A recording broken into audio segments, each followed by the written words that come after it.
Des images satellites du bunker secret où Nicolás Maduro rencontre son cercle rapproché circulent sur les réseaux sociaux. Il se trouve sur la rampe 4 de l'aéroport international Simón Bolívar à Maiquetía, desservant Caracas.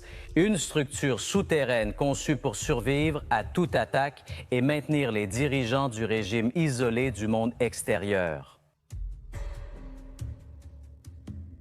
Un bunker secret a été trouvé dans le terminal 4 de l'aéroport international Simón Bolívar à Caracas, là où Nicolás Maduro et son cercle chaviste ont l'habitude de se réunir dans le plus grand secret. La révélation du bunker secret a suivi de près la seconde attaque américaine contre le régime, lorsque des drones du commandement sud ont neutralisé une embarcation chargée de drogue qui quittait le Venezuela.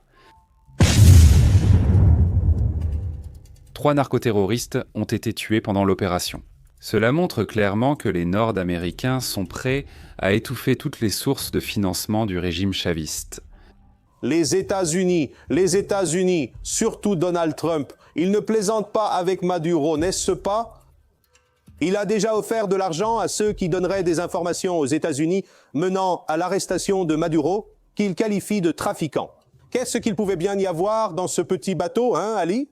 Dans cette région, il y avait de grandes chances que le petit bateau soit rempli de tout, sauf de poissons. La tension à Caracas pousse Maduro à porter l'uniforme militaire pour persuader le peuple que le Venezuela est en guerre. La stratégie est simple, créer une image de résistance même si la véritable menace se concentre dans son propre cercle de pouvoir.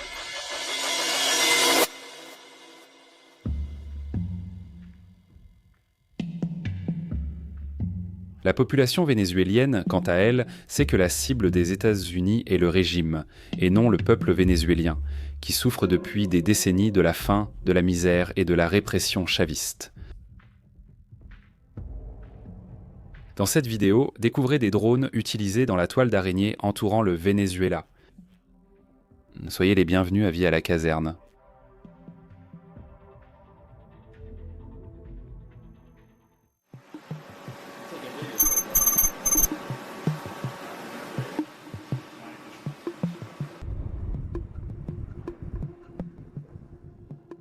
La première attaque nord-américaine contre Maduro a eu lieu le 3 septembre lorsqu'un navire chaviste a été intercepté dans la mer des Caraïbes.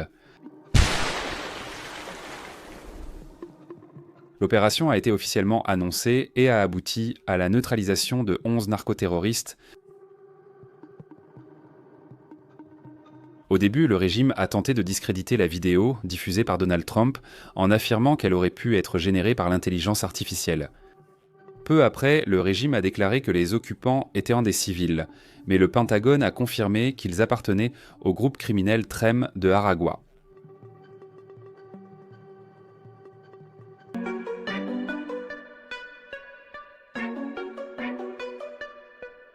Les drones utilisés par le commandement sud sont hautement sophistiqués et opèrent en temps réel, identifiant des cibles mobiles, interceptant des communications et exécutant des frappes de précision.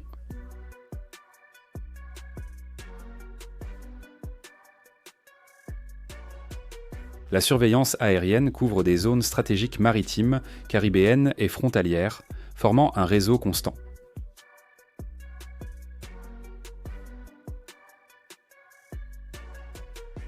La présence de ces aéronefs sans pilote est un signe clair que tout mouvement suspect sera intercepté.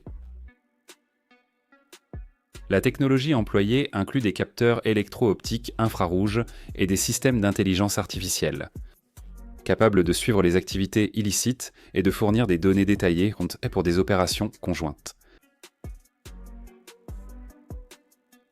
Le Venezuela est entouré d'yeux électroniques, qui ne dorment jamais. À tout moment, une nouvelle attaque peut être lancée et la cible pourrait être Nicolás Maduro lui-même.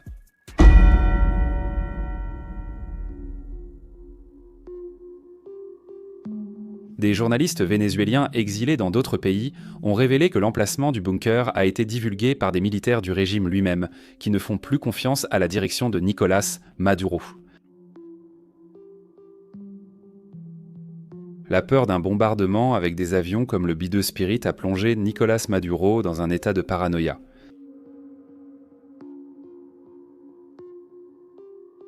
Il s'est autoproclamé général et a commencé à apparaître en uniforme lors des transmissions officielles, essayant de convaincre la population que le pays est sous attaque. Le fascisme psychopathe, la fasciste psychopathe toxique, malade de violence. Il avait des plans avec des mercenaires étrangers pour remplir le pays de bombes, pour commettre des attentats contre d'importants dirigeants et dirigeantes de la Révolution. La vérité, c'est que la guerre déclarée par les États-Unis est contre la corruption et le narcotrafic qui soutiennent le régime. Arrêtez d'envoyer le train de Aragua aux États-Unis. Arrêtez d'envoyer de la drogue aux États-Unis. En fait, nous avons coulé 3 bateaux, pas 2, mais vous en avez vu 2. Et le problème, c'est qu'il y a très peu de bateaux sur l'eau. Il n'y a pas beaucoup de bateaux sur l'eau. Je ne peux pas imaginer pourquoi. Même pas de bateaux de pêche. Il n'y a personne. Dans la guerre moderne, les drones ont profondément changé le champ de bataille, offrant surveillance, frappe précise, et reconnaissance en temps réel.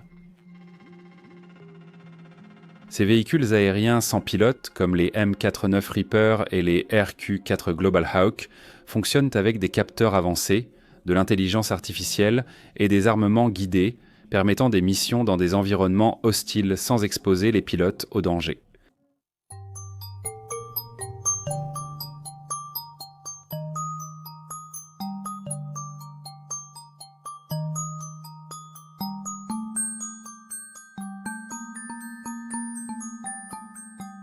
Actuellement, ils sont utilisés dans des conflits comme ceux d'Ukraine, d'Israël et de Syrie, où ils interviennent aussi bien dans la collecte de renseignements que dans la neutralisation de cibles stratégiques.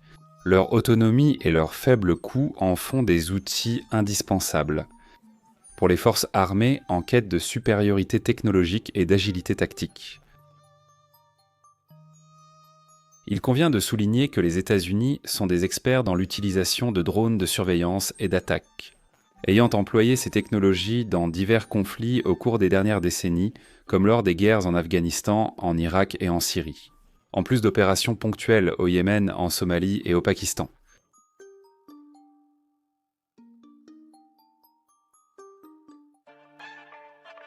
L'étau se resserre chaque jour autour de Maduro. Des généraux alliés à Maduro ont déjà envoyé leurs familles dans d'autres pays, craignant des représailles et des frappes chirurgicales. Le ministre de la Défense, Vladimir Padrino López, a publiquement affirmé ne pas vouloir la guerre avec les États-Unis, exprimant une crainte révélant un régime en déclin. Créer une guerre inutile, injuste, fabriquée avec des mensonges, est nécessaire. Le peuple vénézuélien souffre toujours. La pénurie de nourriture, de médicaments et de services de base est aggravée par la répression du régime. L'espoir de changement vient de l'extérieur et beaucoup croient que la chute de Maduro n'est qu'une question de temps.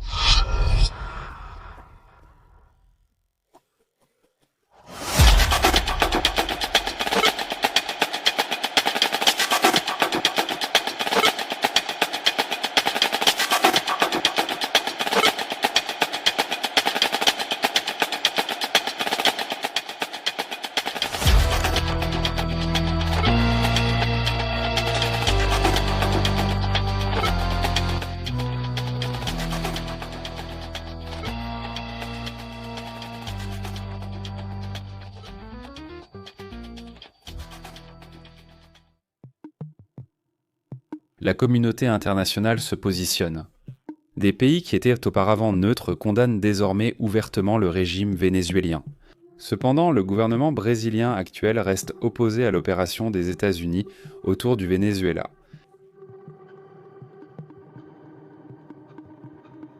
La toile tissée par les États-Unis autour du Venezuela montre une opération militaire de surveillance, avec des dizaines de drones en vol constant, des hélicoptères d'attaque et de transport de troupes, ainsi que des chasseurs de dernière génération patrouillant dans le ciel. Toute la bande maritime et terrestre du pays est sous surveillance, dans une stratégie qui combine renseignements aériens, satellites et présence navale dans les Caraïbes. Découverte d'un bunker utilisé par Maduro dans l'aéroport international de Caracas. L'attente grandit que sa neutralisation ne soit qu'une question de temps, pouvant être annoncée à tout moment dans le cadre d'une offensive chirurgicale.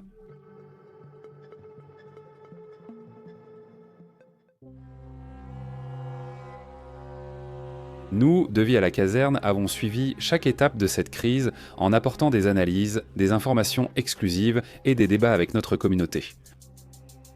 Votre participation dans les commentaires a été fondamentale pour enrichir le contenu et élargir la compréhension des faits. Laissez votre analyse de la situation actuelle ci-dessous. En remerciement, nous suivrons l'entraînement des troupes spécialisées dans l'opération de drone.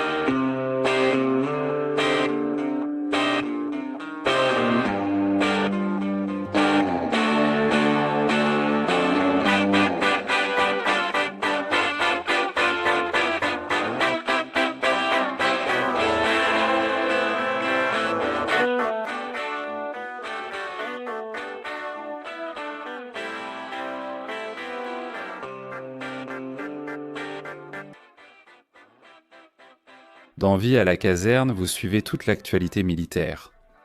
Likez, abonnez-vous et regardez une des vidéos à l'écran. En avant, combattants!